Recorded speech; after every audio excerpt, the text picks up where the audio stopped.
Oh my. Okay, so would you give this movie a thumbs up or thumbs down? Oh. That's where I wanted to hear. That's what I wanted to hear. You have now joined the It Couple Podcast Show. Let me introduce our hosts, Laura and Xavier. Hello, everyone. You're giving me a funny look.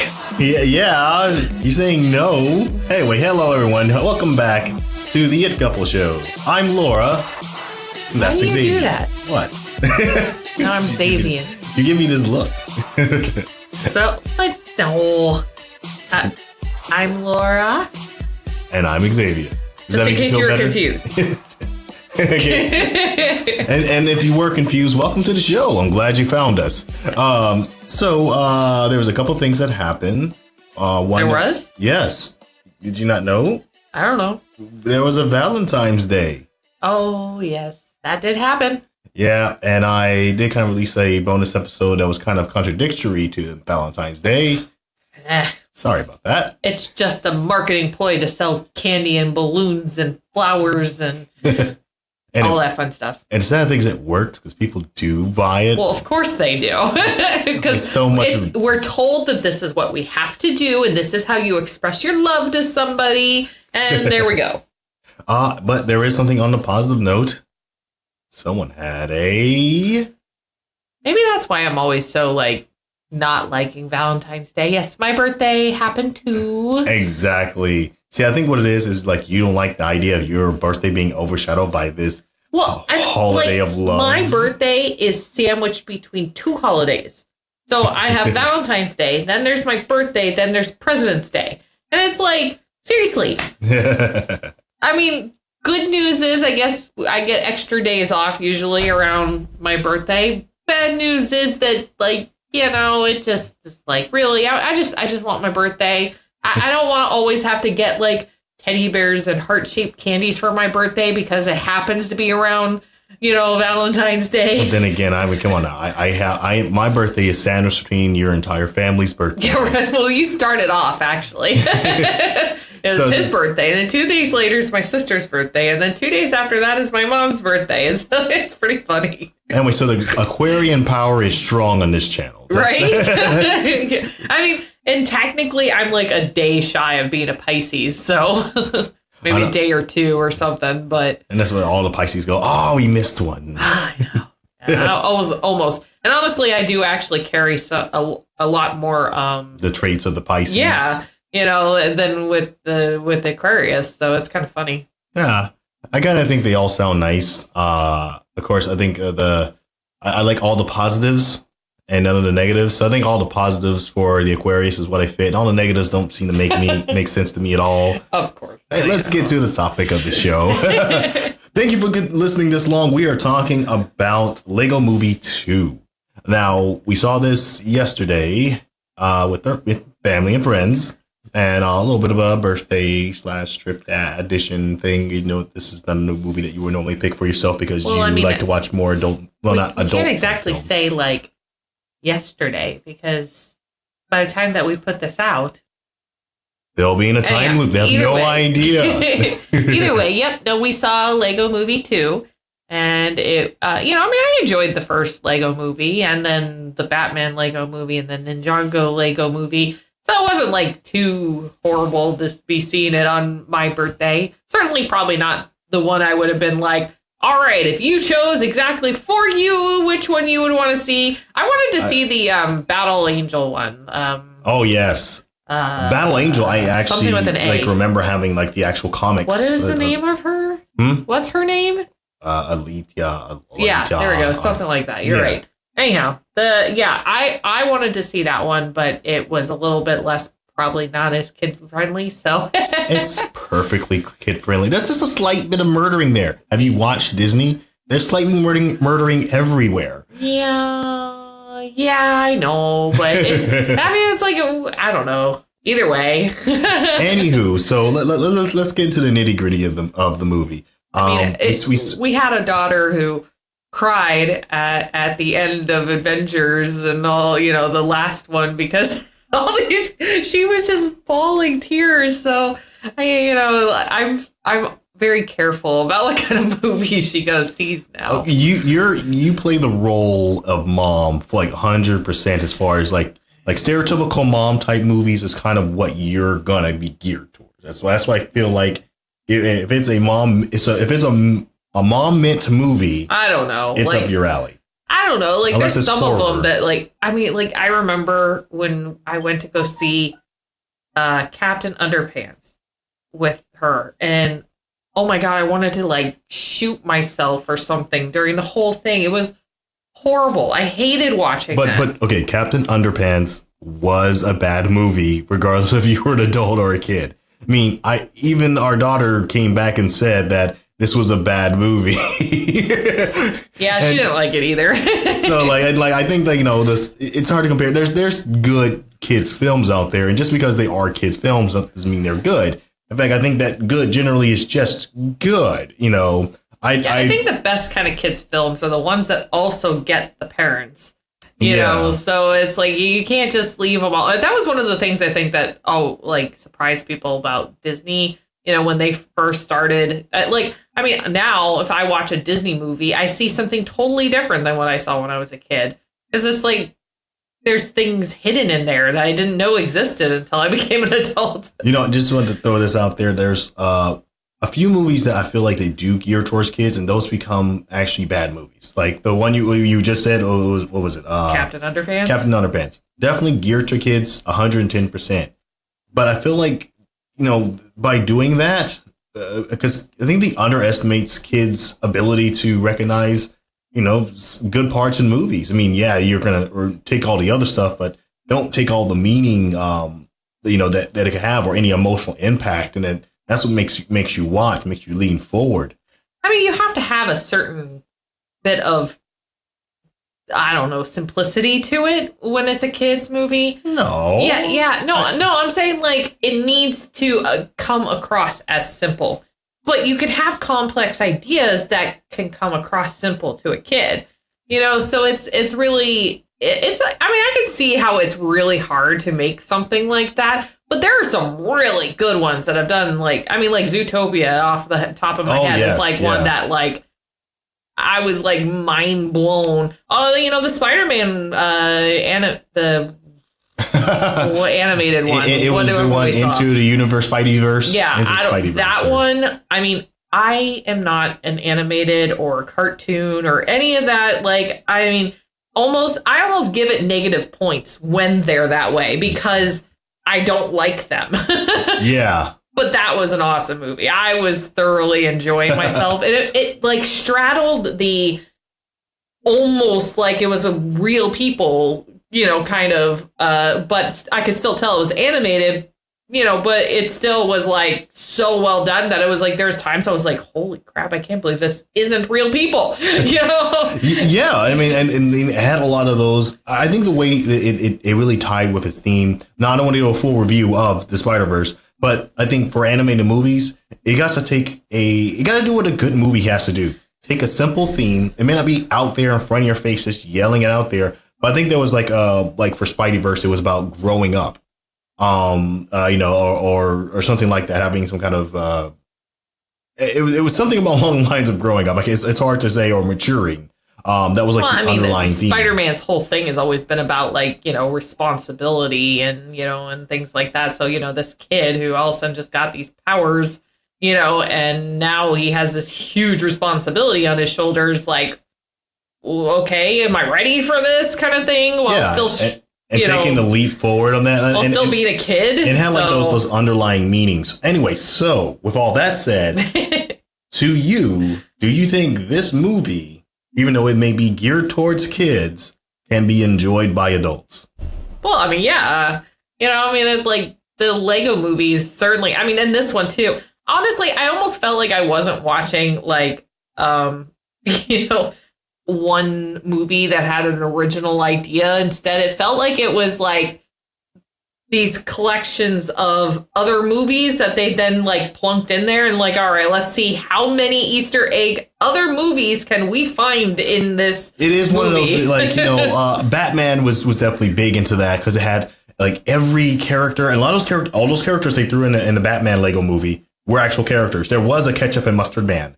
That was a guy. That really was. Well, I mean, even technically, I guess the Spider-Verse one that we were just talking about did something like that too. You know, I mean, these were all like comics that were done, you know, and then, you know, they put into there these characters. They weren't just like Peter Porky guy didn't just come out of thin air. You know, he like actually is.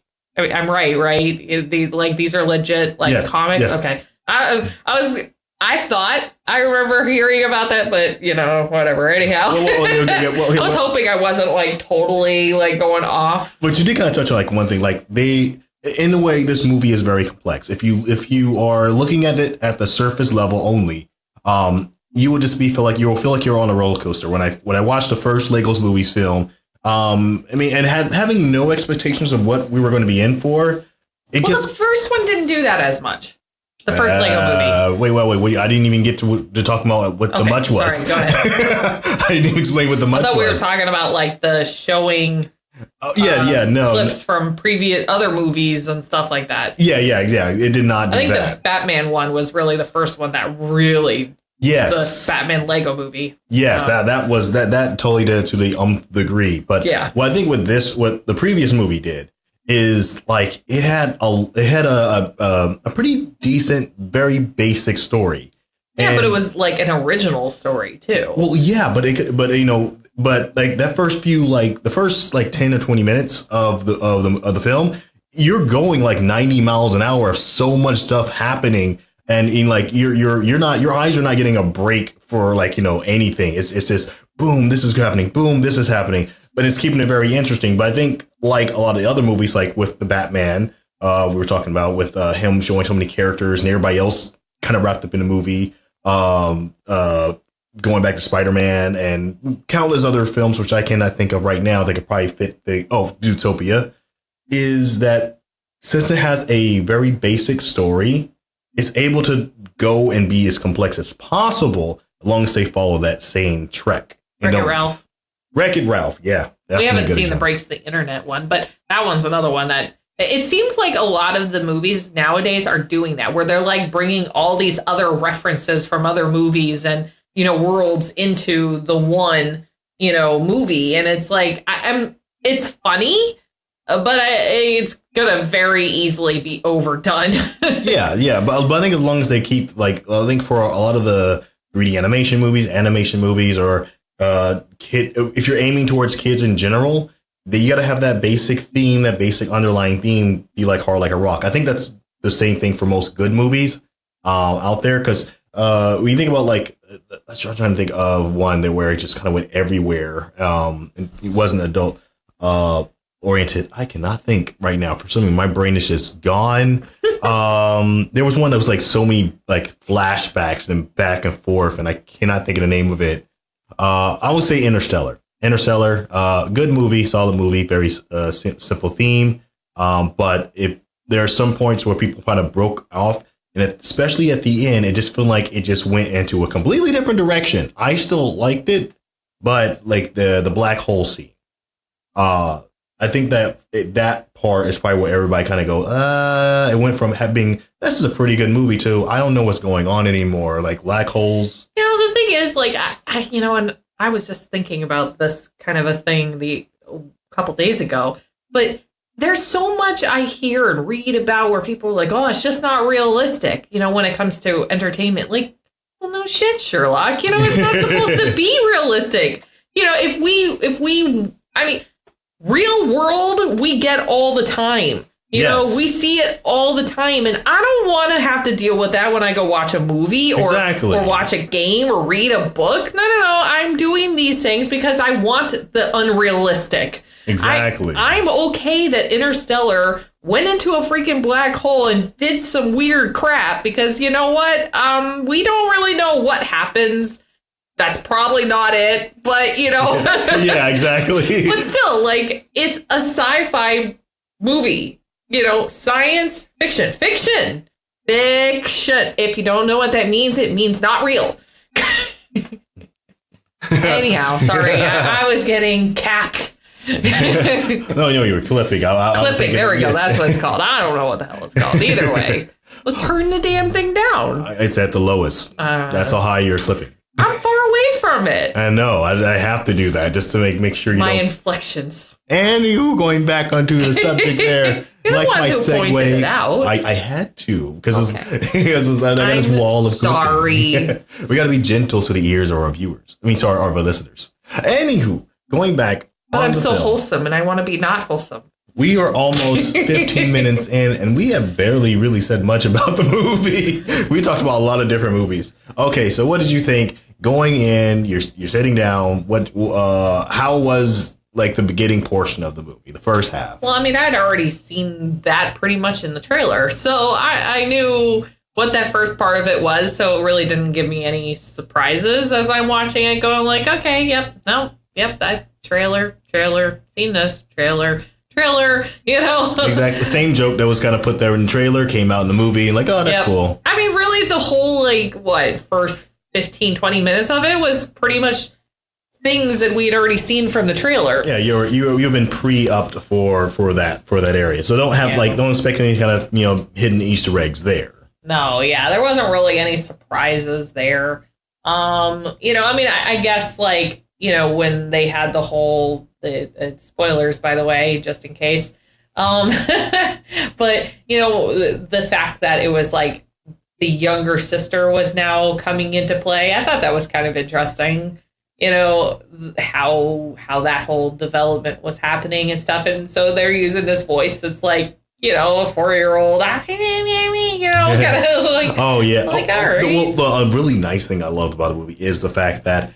Okay, when you have a sequel, that's that annoying thing where it's like there's been so much time between the last movie and this movie, and they gave you that little closure of, okay, what happened after the last movie? Because the last movie didn't exactly end on it left you on a little cliffhanger, a little fun cliffhanger, and you weren't sure if they're going to make another movie, and then they did. They do close the gap. They show you what happened when the toys come into play. So you'll feel good about that. Like, great. Because I hate it when... Has it been 5 years since the first Lego movie? I'm not exactly sure. I am not going to look it up, though. I am. You'll be the fact checker there. Okay, I'm going to throw my portion, I guess, for the mid-half. The mid-half, I think in a way, they did a really good job of... Oh, my goodness. I'm not going to put any spoilers on it. And I don't think your spoiler was really much. That's 2014, so yeah. Because I'm sorry, I didn't mean to interrupt you there, but yeah, because that was one of the things where they, what you're talking about, where they kind of gave you a recap of how the last one ended, and then they said 5 years later, so there was a part of me that was like, I wonder if that's how long it's been. So yeah, they were very self-aware through the entire movie. So yeah, I'm not exactly positive. I wasn't exactly sure about that. Whether it was 5 years, but this movie, down to the end credits. This is really not a spoiler. I'm just going to say it is the same thing that kind of Deadpool does, and in this movie, where it just says real intense music, and the words are saying that in the song is something's bad is happening. So it does a lot of that. It's really goofy, really fun, and you will laugh. Unless you're a robot. So I mean, a lot of good time. I laughed, and if I laughed, then that means everybody would. What do you think about? And we're just gonna go off what everybody else would think. I feel like I'm just gonna. I'll put it this way. What do you think about the bad person or persons? And just don't give much details. What do you think? How did they do their role? How did they job? I mean, I think the whole movie was cheesy. It knew it was cheesy, and so I wasn't terribly surprised when it was cheesy. Yes. So there was a lot of cheese involved. Yes. So you think the bad person came off a little corny? Little. Okay, it was full cornflakes from. Hold on. I mean, I thought it was pretty humorous. As you're watching this person who is the bad person, and they're singing a song about how they're not the bad person, and you're the whole time being told this is the bad person, and it's okay, this probably maybe could be the bad person, maybe not. I don't know at this point. You know, they're painting on pretty thick and like yeah. Yeah, they were like making it a little too like obvious, and usually what's obvious isn't what's obvious. Well, I do think they okay, I'll say they got me with it because I was thinking, okay, well, they're probably going to go in this obvious direction.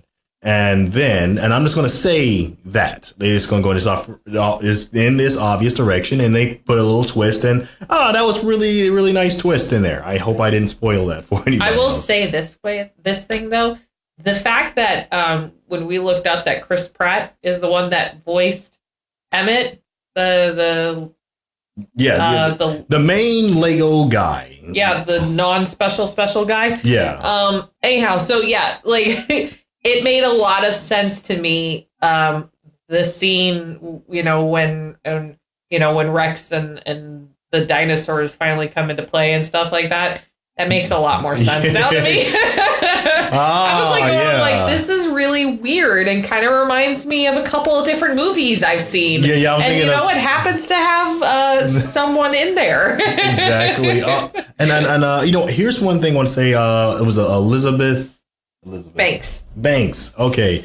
I think that even though you had Emmett, the lead guy, whatever, definitely got plenty of screen time. I feel like this wasn't his movie to lead as much. I mean, he was in a lot of scenes, but Elizabeth's character was a Star Laser. Oops, sorry about that. What is her name? Her character, Wild Style Lucy. I think. We got to see a lot more about her character, a little bit of background, and not that we really, people probably asking for that, but it was definitely nice. It wasn't like the Han Solo movie for her. It was you probably would be interested in the other information about her character. So if nothing else, learning a bit more about that character. Some of the other, I'm just going to say one unimportant character, or he seemed to be that. It's the spaceship guy. The guy who really, really, really likes spaceships, and that was his thing from the first movie. Yeah. He got a decent part in this. He had some screen time, and he was still as simple as a character can be, but at the same time, they did a really good job just kind of doing the same thing, but it just worked so well how they pulled that off. I will put it to you this way. Another one of the supporting actors, Batman's always kind of annoyed me, and even when watching the Batman Lego movie, it annoyed me. Right? No, not the actor or whatever. Just the character itself in the Lego movies has always just kind of driven me a bit nuts. I think it's the cockiness. Watching the Lego Batman one was very cringy for me. I did not really that was probably my least favorite out of all of them. There was funny moments and I enjoyed those, but just I don't know the way that they put him across. I did like how he was So this one was I really didn't like him in this one. I was like, could we just I don't know, get rid of him. He's really weird. I think it's his cocky nature or whatever. When he goes down, and then there's the scene where he says, "You're welcome." I mean, Batman's always kind of, I guess, been very confident, cocky, kind of. And the Lego version. Yeah, I don't know. He's just, I don't like him. You know what? I think I'm not sure if I could tell you exactly why it is I don't like him, what it is about him. It's just he's a little too hardcore. He's the person who drives around in a Ferrari and wants to make sure he has a Ferrari. Is that the type you like? I guess. I don't know. It's just he just bothers me, and he bothered me during this movie too. So he was definitely my least favorite part of the whole movie. Wild Style was my favorite. I was kind of hoping they would make him the bad guy. Get rid of Batman. That would be interesting. A bad Batman. I'm just gonna throw this out there. There's been there's in the comic world there is an evil version of Superman that's out there. It's very well known, and I always thought that was a bad idea. Because Superman's super powerful, whatever, and beating a really big buff guy and interesting. But Batman has always been neck and neck with him. I thought it would be a more interesting story to see Batman go dark. Sorry, the Dark Knight, and him go evil. and have everybody else who's, for lack of a better word, dumber than Batman. Well, he could become like the dude that trained him in the Dark Knight, I guess, the movies. What is that? I can't think of his name right now, too. He said something.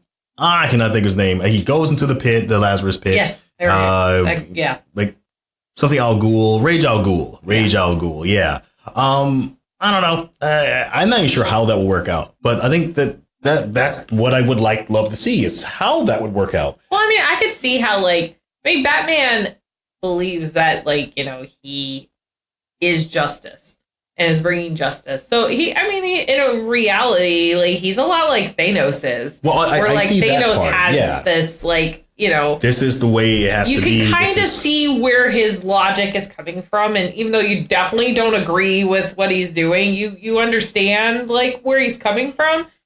So Batman could easily, go that route.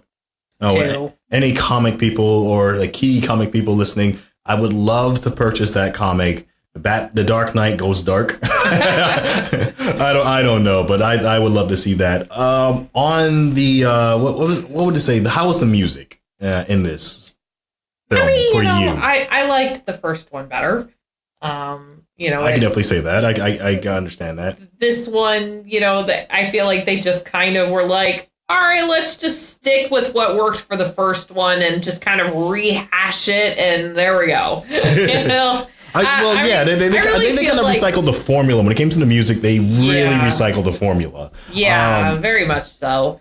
I definitely think that it pretty much tried to remake the first movie, but changing it up a bit and adding to the story. But I feel like they didn't quite do that. It was an enjoyable movie. I enjoyed watching it.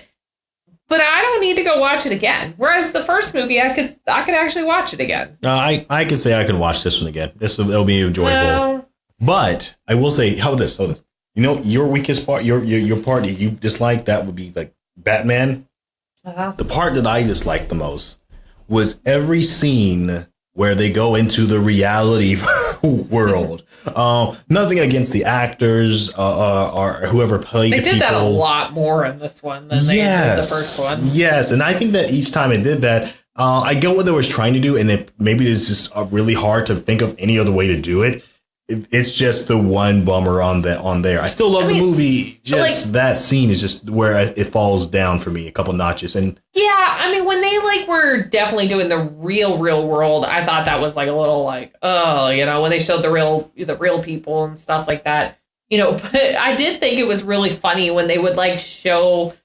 You could tell it was an actual Legos, not the 3D, animated version of it, but it was an actual Legos with a backdrop, the kids are hanging in on the stream and the spaceship is flying through. Fun fact, some of those scenes actually still were 3D. Oh, well, either way, I did really enjoy that aspect of it. So it was the Lego world being, but that it's just the imagination of the kids and the parents and stuff like that at this point. So they're actually showing there may be actually some magic in this world, that part.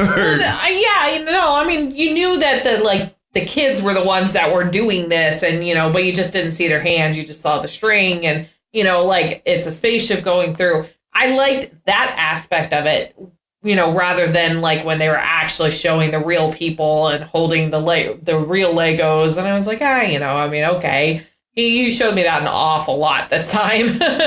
Yeah. But I did like the kind of the moral of the story, I guess, that they were bringing into it. And, and even though our daughter is an only child, I feel like it still can resonate with her as when you're playing, even for adults, when you are playing with other people, you have to tolerate what they're going to do. Yeah. You have to the way the other one ended, and you have the little baby blocks playing with the actual blocks, and that's that kind of confrontation. They really expand on that in this movie. Yeah. If I could say anything, that's the part I like the most, is they used Legos as a conduit in order to explain the emotions that kids have when playing with each other. Yeah. And I think they did a really good job of like literally hitting certain points of like, trying to reach out to someone. This, they're like, why don't you just tell me? Like, well, I've been trying to tell you. And a lot of that is in there. And they do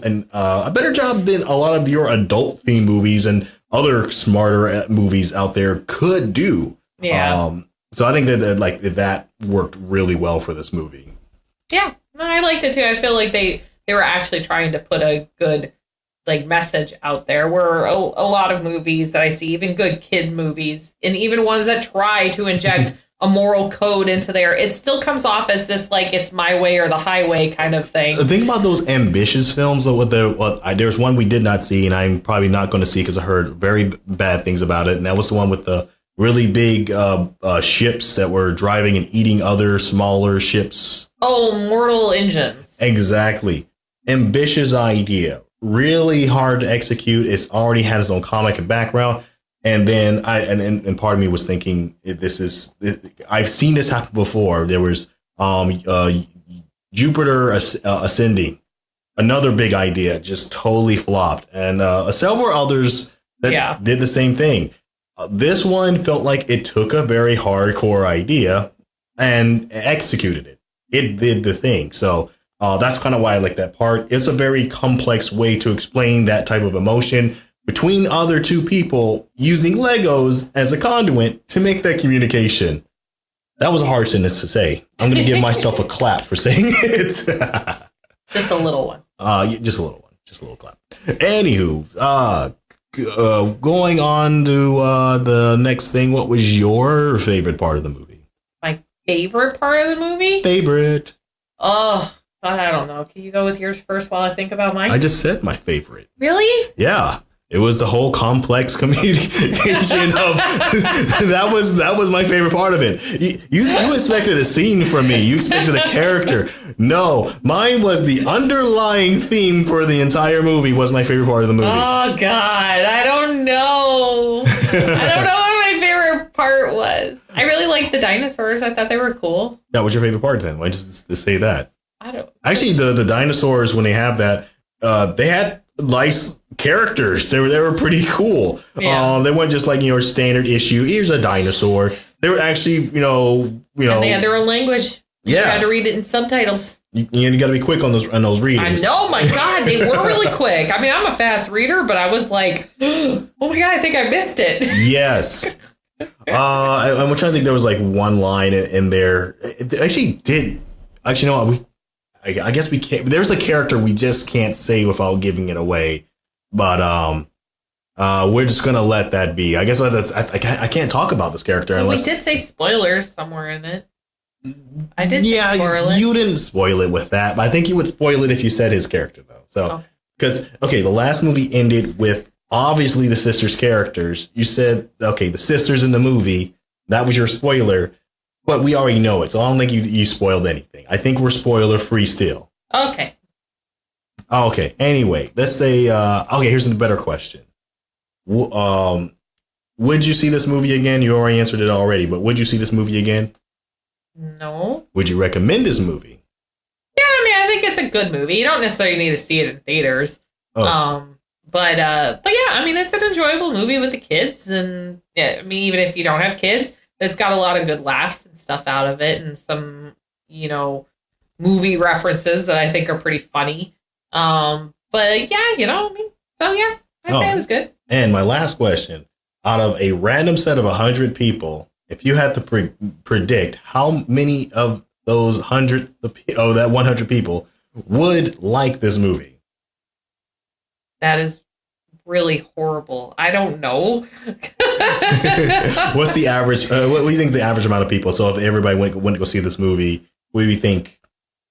90% people will come out happy with smiles. I mean, I don't know. Most of the people in our theater seemed happy, and we probably had 40 people in there. Yeah, I think the only group that I can imagine that would leave this with a grumpy face is someone who just can't get past the idea that a kid's film can be a good film. I do think there's that there's a lot of people there that they see a cartoon line. There could be blood and guts in the movie and a totally graphic film, but they're still going to think, oh, this is for kids. Well, I mean, there's always those people that are Debbie Downers, you know? Like Exactly. So I think that will be the group that will probably, that if you are that person, you feel like you're that way, and maybe this isn't the film for you. But honestly, I think that for most people, I think they will enjoy it. I do think that on the web, people are already saying, I just want to put this out there, that the first movie is better than this movie. I agree.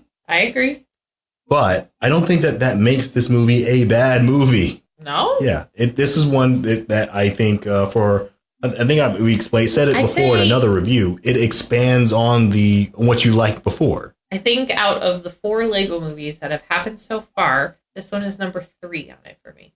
Number 3? Really? Yeah, I like the Ninjago movie. I thought that one was really fun. Oh my goodness. Well, we have a different rating system then. Okay, so here's my lineup. I like this movie. This is number 2 for me. Ninjago is number 4. Yeah, I know. I hate the Batman one. Yeah. See, and that's why, I mean, come on. I think Batman, he was kind of. No. Yeah, I mean, it was a good movie, solid movie. He was following his character. See, I like the first Lego movie. And I like Ninjago, because I feel like both of those have the most original kind of stories to them. Yeah, Ninjago was definitely original. And then this one, it wasn't as original, but certainly I liked it more than the Batman one. I can't get over Batman. He drives me nuts.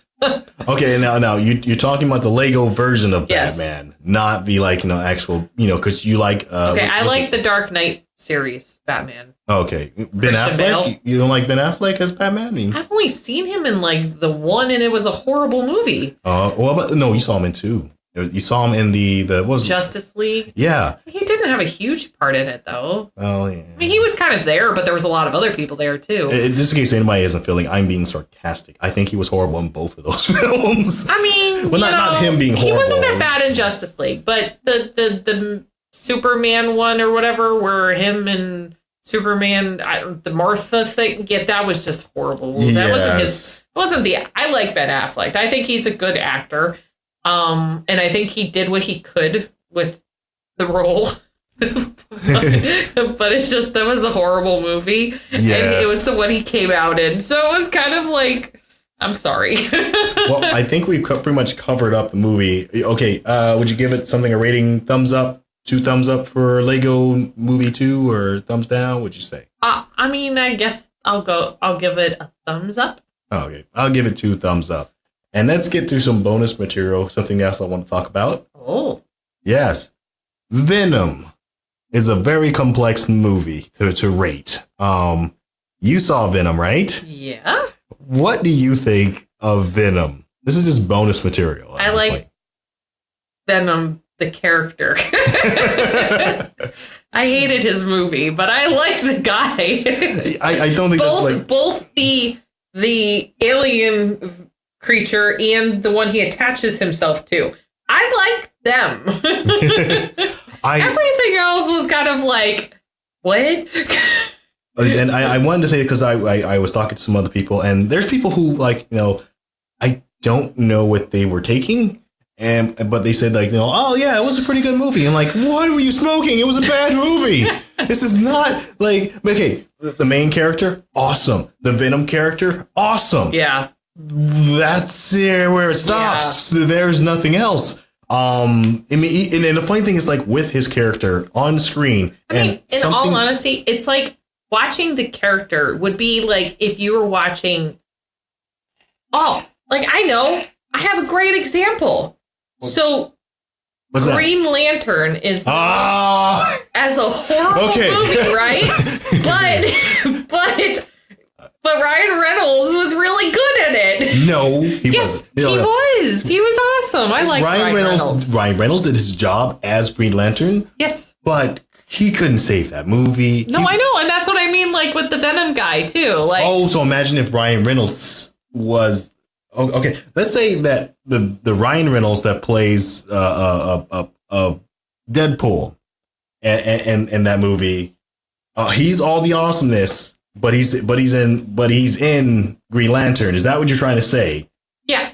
Okay, I'm getting that. That makes sense. Yes. So you have an awesome character dynamic. Yeah, like, I mean, he was like Deadpool awesome. I thought he was hilarious, and he was great, and they had a great chemistry together, even though, like, one was not real, so the actor did an amazing job. I hope that somehow, and movies like this, I guess, kind of getting this weird thing, don't normally get the privilege, but I hope they do something they did with Thor, Ragnarok.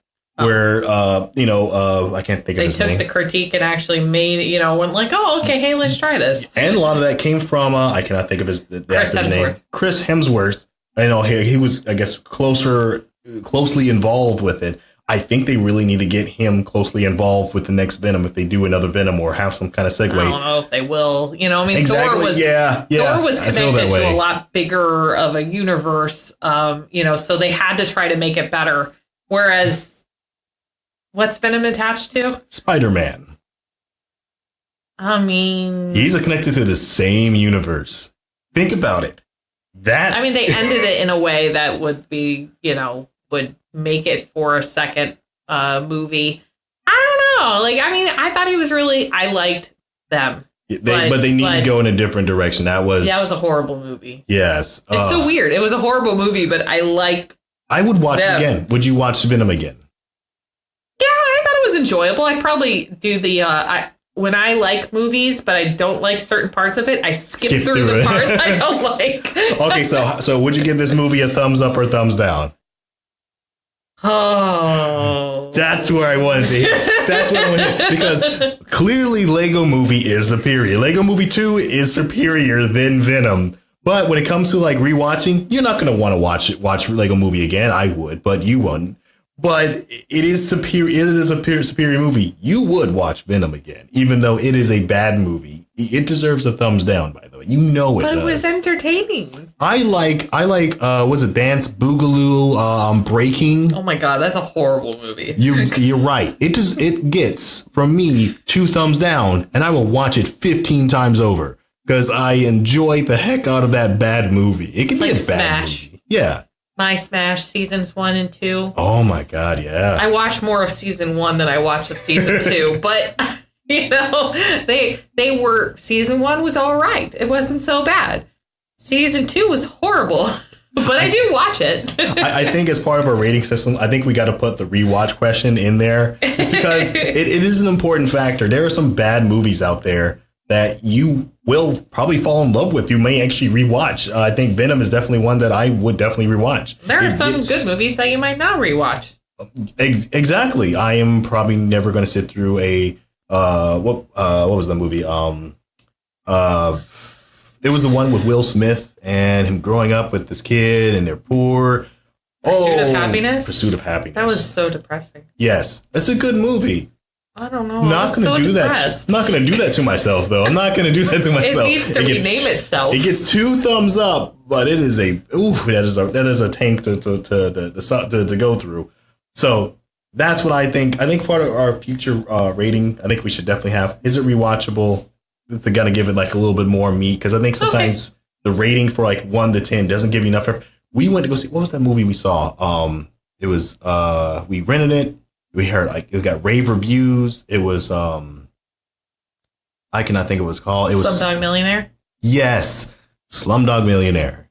We sat through how much of it? I don't. I think we ended up skipping a few to see if it got more interesting. La La Land was like that too. Yeah, we tried to watch that one, and they were dancing on the bridge in some city, and we're like, no, no. We just got done. Right. We just went in the mood for it. Maybe there's some better parts later on. I don't know, but I mean, the thing is, you got to start it off watchable at least. If you can't get me through the first 15 minutes of the movie, yes. I mean, seriously, what are you doing? It's horrible. Well, I think we should wrap this up at this point because I think we hit a lot of things. We talked about we were centering our movie review around Lego, but we talked about our taste in movies in general. Well, I mean, the thing is, like, Lego Movie 2, the second part, I find it funny that they actually named it that. Yes. Well, yeah, I know. It's Lego Movie 2, the second part. Like, that's a bit redundant, but all right. It's funny. It's one Anyhow. of those... Go ahead. But yeah, like, I mean, we were talking about things that were still centered around it because, the kids' movies and stuff like that. So it's not like we were completely off topic, although we do tend to do that. So this is a show, if you're new to it. Like, that was way off topic. I wanted to throw that in because I felt like we already finished it, and we're not going to do a full episode ever on Venom. I don't see like that being big enough for it. So, maybe we do that, maybe we won't do that. But if we did, maybe we should do like a Marvel and a DC one or something. Ooh, yeah. Next week, Marvel, DC, actually going at it. We're going to start fights with this. Between you and me? No, I think between the Marvel and DC communities, because I'm going to be honest. I don't quite get the DC community being so... I love the comics. I do believe that they definitely make better villains. They have a lot of good storylines, but I don't get... What? Let's leave it on a cliffhanger. And on that note, till next time, take it easy. See ya!